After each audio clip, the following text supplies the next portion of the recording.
PVM international સ્કૂલનું વાર્ષિક annual function યોજાયું, જેમાં નાના ભૂલકાઓએ પોતાની અલગ અલગ કૃતિઓ રજૂ કરી. નાના ભૂલકાઓએ પોતાની અલગ અલગ કૃતિઓ રજૂ કરી હતી, તેમજ અલગ અલગ કેટેગરીમાં ફર્સ્ટ, સેકન્ડ અને થર્ડ આવનાર વિદ્યાર્થીઓને પુરસ્કાર સંસ્થા તરફથી પણ કેશોદના આવનારા મહેમાન અને સુજ્ઞ લોકો દ્વારા કરવામાં આવ્યા છે.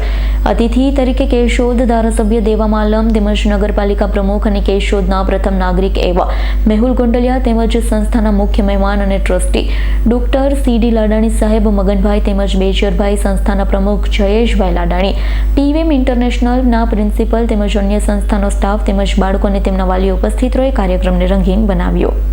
ઇવનિંગ નમસ્કાર. આજે કેશોદ શહેરમાં પટેલ વિદ્યાર્થી આશ્રમ સંચાલિત પીવીએમ ઇન્ટરનેશનલ સ્કૂલનો ચોથો વાર્ષિક ઉત્સવ ઉજવાઈ રહ્યો છે. આ ઉત્સવની અંદર 315 જેટલા બાળકોએ ભાગ લીધા છે.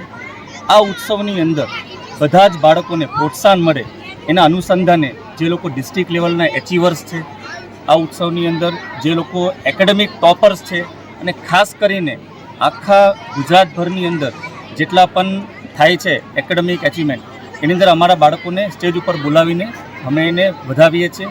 અને આજના દિવસની અંદર જે ઉત્સાહ છે એ વાલીઓ સુધી પણ પહોંચે. વાલીને ખબર કે ખરેખર બાળકોને ખાલી શિક્ષણ નથી અપાતું, પણ શિક્ષણ સાથે આપણું જે કલ્ચર છે, આપણું જે શૈક્ષણિક સંસ્થામાં જે ખરેખર આપણે બાળકોને પીરસવા માંગીએ છીએ એ અમે અહીં આપી રહ્યા છીએ.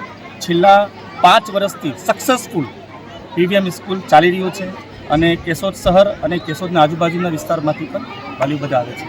આપ સૌનું ખૂબ આભાર. રાવલિયા મધુનો રિપોર્ટ, આસ9 ન્યૂઝ, કેશોદ. અમારી તમામ માહિતીથી અપડેટ રહેવા માટે જોડાયેલા રહો S9 ન્યૂઝ સાથે.